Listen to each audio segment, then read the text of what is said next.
अप्रैल 2020 pandemic के tsunami में डूब रहा था। लोगों को पता भी नहीं था कि कल क्या होगा। सिनेमा घर के हालत धुबी कुत्ते के जैसा हो गया था। सिनेमा घर बंद पड़ा था। वीएफएक्स और आइनॉक्स का शेयर इतना क्रेश हुआ था कि पाताल में घुस गया था और किसी को कुछ समझ नहीं आ रहा था। और उसी टाइम प्रोड्यूसर केएल अनाउंसमेंट करते हैं महेश बाबू के साथ फिल्म करने वाले और आगे चलकर राजमौली इस पर मोहर लगाते हुए कहते हैं this time is bigger and better.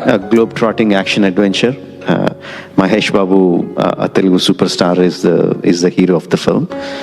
So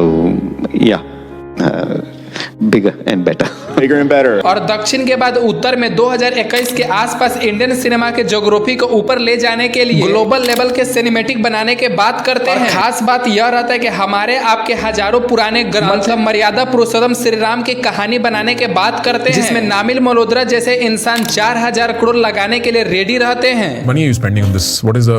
It'll be about $500 million by the time we're done on both films put together, part 1 and part 2, which is over 4,000 crores. Wow.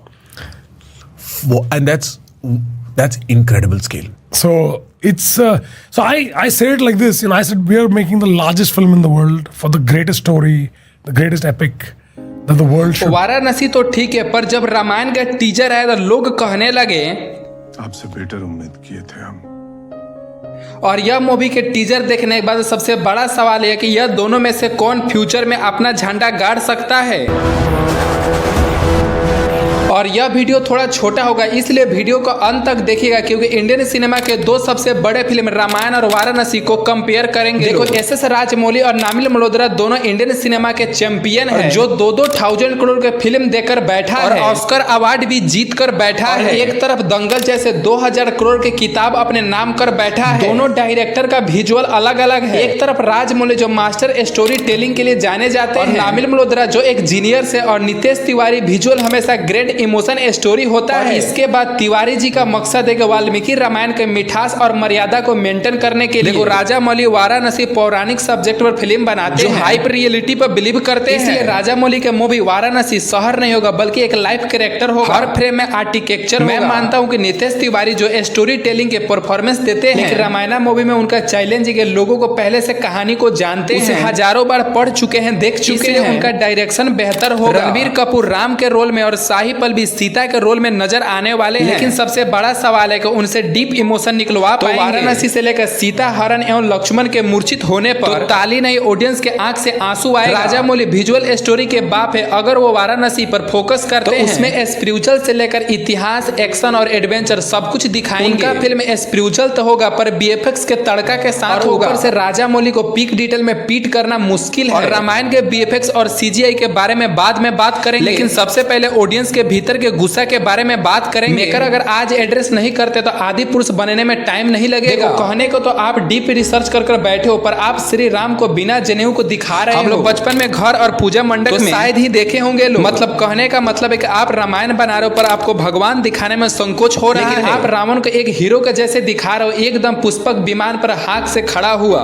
Hypocrisy की भी सीमा होती है। और सबसे बड़ा बात है कि रामनवमी को साइड में रखकर प्रोड्यूसर के बर्थडे के दिन टीजर को लाया जा रहा है। तोबा तोबा तोबा। नितेश तिवारी का फोकस विजुअल प्रोडक्शन पर ज्यादा है। वो हॉलीवुड के डीएनजी के बड़े कंपनी के साथ काम कर रहे हैं। उनका मकसद है कि रियलिटी, लोकेशन और सीजीआई को ऐसे मिक्स करना कि ऑडियंस को पता नहीं चले क्या रियलिटी है और क्या फेक है। इसमें वो शायद फेल होते हुए नजर आ रहे हैं, इसलिए टीजर को देखने के बाद लोग कार्टून बोल रहे हैं। और मुझको इसमें सबसे अच्छा लगा बैकग्राउंड म्यूजिक, नो डाउट अच्छा है। हैंस जिमर और एआर रहमान ने बहुत अच्छा काम किए, लेकिन बैकग्राउंड के स्कोर और विजुअल सही से बैठ नहीं रहा है। एक बार नामिल मल्होत्रा ने कहा था कि इसमें कोई चीज के कॉम्प्रोमाइज नहीं करेंगे। We've got from production design to action, visual effects, music.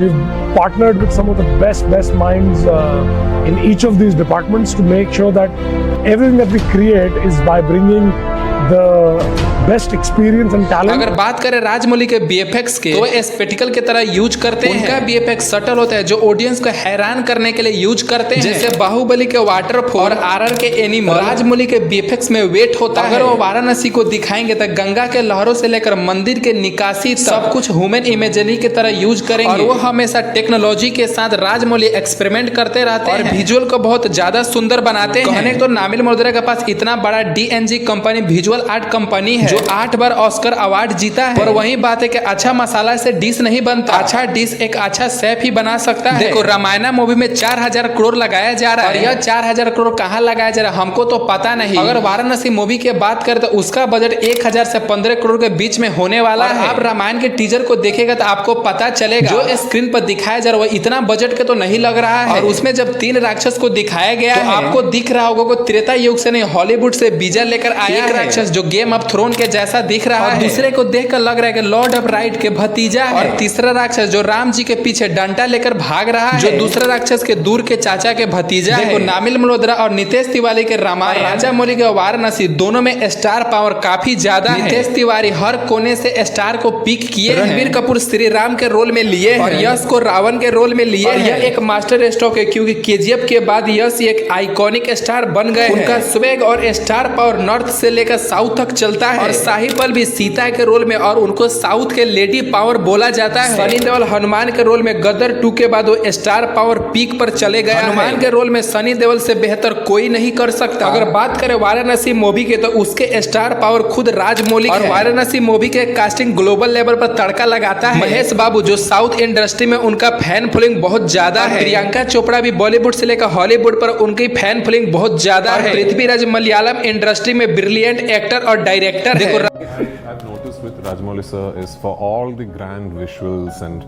the sheer scale and imagination that his films carry, I've realized that as far as possible he sticks to the most simple basics for his filmmaking. I've seldom seen him setting up a gimmicky shot. In fact, never. I've never seen him attempt a gimmick with the camera or an unnecessarily complicated track movement. Nothing. For him, it's about the basics. It's about classical filmmaking done right. Now, when I say classical filmmaking done right, it might seem easy, but that's the tougher thing to do. You know, there's no escape mechanism there. When you're sticking to that language of making a film, you really can't have an escape mechanism for a shot that you're not able to capture or a moment that you're not able to get. You will have to just keep at it till you get it, and that he does. तो Ramayan movie में रणबीर कपूर, यश और सनी देओल के साथ आने वाला एक historical event जो हर age group के लोग सिनेमा घरों तक आएंगे। और वैसे तो राजमौली को स्टार मेकिंग बोला जाता है। एक्टर के 5 साल तो लेते हैं पर उसके बदले में उनको पैन इंडिया सुपरस्टार बना देते हैं। स्टार पावर में रामायण और वाराणसी दोनों नेक टू नेक कंपेयर कर रहा है लोग। देखो अगर बात करें स्टोरी टेलिंग के मामला में दोनों डायरेक्टर नॉर्थ से साउथ में अपना पकड़ रखा है। और नितेश तिवारी जो एक इमोशन स्टोरी के लिए जाने जाते हैं, राजमौली जो एक हाई स्ट्रोक में मास्टर पकड़ रखते हैं। नितेश तिवारी के कहानी हमेशा दिल के करीब होता है। वो अपने कहानी को बहुत इजी तरीका से पेश करते हैं ताकि बच्चे से लेकर बुजुर्ग हर कोई समझ सके। और इसके बाद उनका परीक्षा मर्यादा पुरुषोत्तम श्री राम के कहानी पर राजमौली का एक मास्टरपीस कहा जाता है। उनको दिखाने का तरीका बहुत ज्यादा विजुअल होता है। वाराणसी की कहानी के सुनाते हैं तो उनका स्ट्रगल इतना ग्राउंड से होगा कि ऑडियंस सीट पर खड़ा हो जाएगा। और वो अपने स्टोरी को बताने के लिए सिंबल का प्रयोग करते हैं, जैसे बाहुबली में शिवलिंग उठाना और अपने फिल्म में हीरो से ज्यादा विलन को प्रोटेक्ट करना। और आप इन दोनों मूवी के बारे में क्या कहना चाहते हो कमेंट बॉक्स में जरूर बता देना। अगर हमारा वीडियो आपको पसंद आया होगा तो इस वीडियो को लाइक कर देना, चैनल को सब्सक्राइब जरूर कर देना।